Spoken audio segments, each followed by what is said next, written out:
Sampai saya eh, ketemu Om Hao saat ini, Ya. masih ada yang Kayak ini ya, siul. siul Di rumah atau di mana, Mas? dimanapun. Baik, itu misal mau Mas sembari saya track, Mas. Ya, Ya, Mas di Ruben cerita. di telinga kiri gitu. Jadi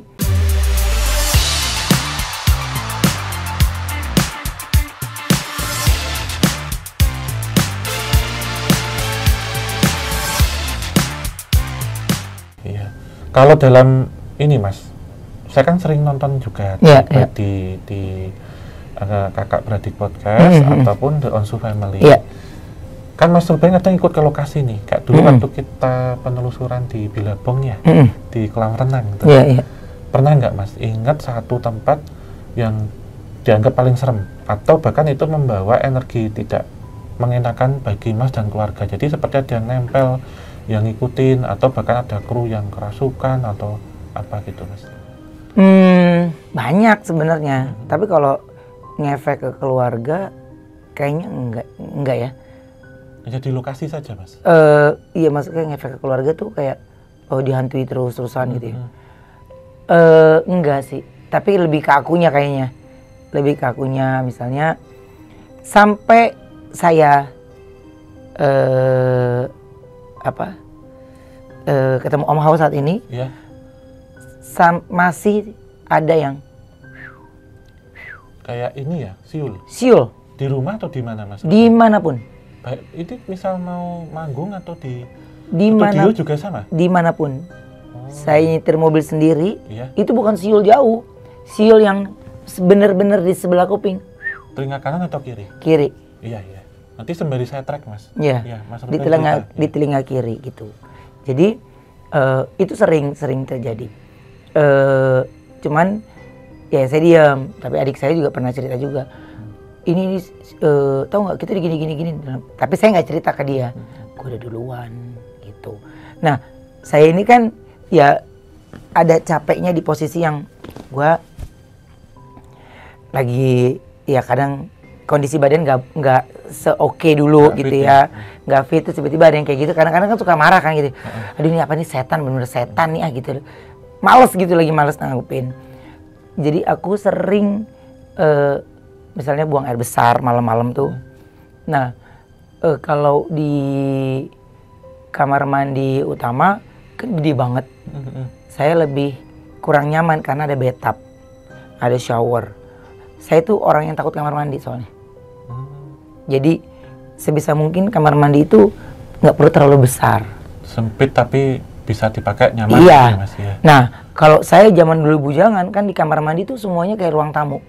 Jadi di kamar mandi saya punya TV, di kamar mandi saya ada kulkas.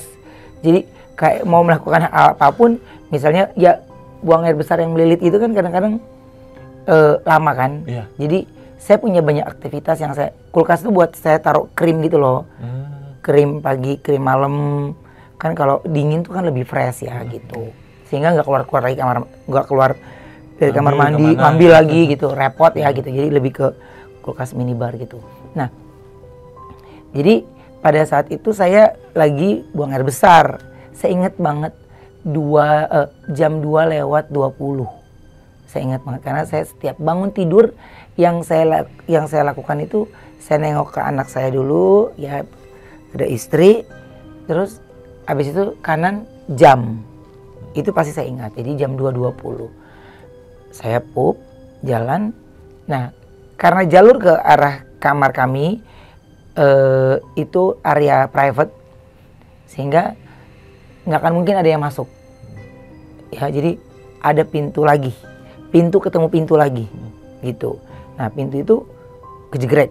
Kalau kebuka pun mau siapapun yang lewat pasti otomatis akan bunyi. Sepelan apapun dia mau buka, pasti bunyi. Jadi saya udah sering ketak biasa. Pertama kayak 2 orang, 3 orang biasa. Saya nggak nanggepin. Sampai hari ke 3 apa ke-4 ya. Itu bener-bener kayak pasukan orang yang lagi gerak jalan.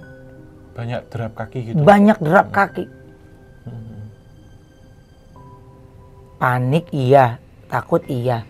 Tapi kan mau manggil istri, kondisinya kan saya di kamar mandi depan, bukan di kamar mandi utama. Saya persis di kamar mandinya Onyo. Persis di kamar mandi dia. Jadi saya mau teriak gak bisa, mau manggil istri gak bisa karena gak bawa handphone. Ya kan? Jadi dia mengendalikan. Nah pintunya saya buka soalnya. Saya takut toilet soalnya. Jadi saya orang yang takut toilet. Jadi even saya maaf nih buang air besar di mall pun, ya asisten mesti nongolin kaki di bawah. Gitu. Di bawah untuk saya pastikan itu dia, iya. Dimasukin itu. Iya gitu. Jadi pastikan itu dia. Kalau enggak saya enggak akan tenang, pasti saya panik gitu. Atau enggak saya mesti pulang dulu pup. Gitu. Nah, itu gerak jalan.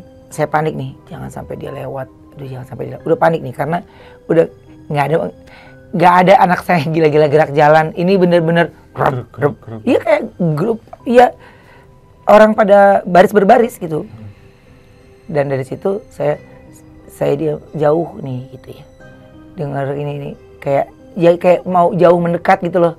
Suaranya kan tau kan kayak jauh mendekat, dan pada saat itu saya akhirnya mengendalikannya cuma gini dong. Ngapain lu subuh-subuh gerak jalan, gak ada capeknya lu. Gak ada capek, gue capek nanggepin setan, ntar lu malah nanggepin. Jadi saya kondisi ngantuk saya, tapi deg-deg juga.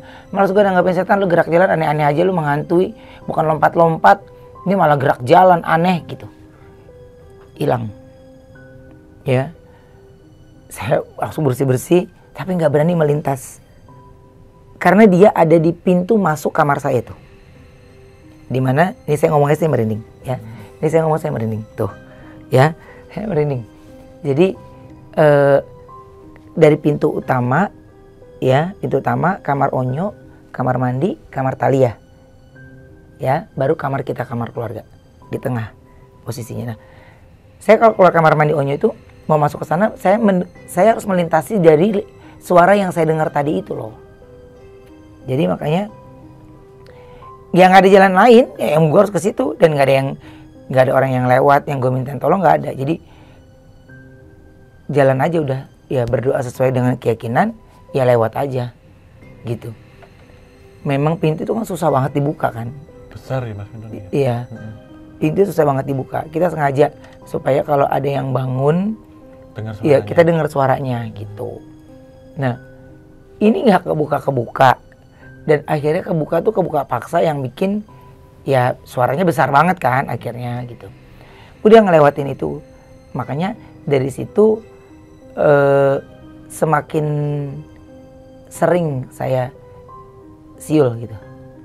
Misalnya nih, saya lagi di Brownies, ya kan kalau di belakangnya ada Ivan Gunawan, saya bisa nuduh itu dia kan. Ya, tapi kan kadang-kadang dia suka izin nggak ada, atau di belakang saya tuh suka nggak ada kan, kosong gitu. Ya kalau lagi mau diisi orang, ya isi itu sesuai bercandaan aja lah, konten ngalir gitu aja kan. Kalau program tuh sama, ketika kita lagi menginterview orang, kedistrek kan, keganggu gitu. Jadi dari situ saya nggak lawan gitu. Jadi maksudnya gini, nggak tepat deh, gue lagi kerja, lagi males nih gitu. Jadi ngelawannya itu cuma begitu. Dan nggak hanya saya gitu, maksudnya pasti ketika saya lagi kena siulan itu nih, saya ngelakukan reaksi, pasti ada asisten yang, ya karena mungkin asisten kan, jadi ngelihat reaksi kita yang gitu, kenapa gitu. Nggak apa-apa, gue kaget aja gitu. Padahal kan ya menurut lo, kita lagi diem bengong, tiba-tiba dia ada siul di kuping, dari siapa, jadi udah nggak bisa.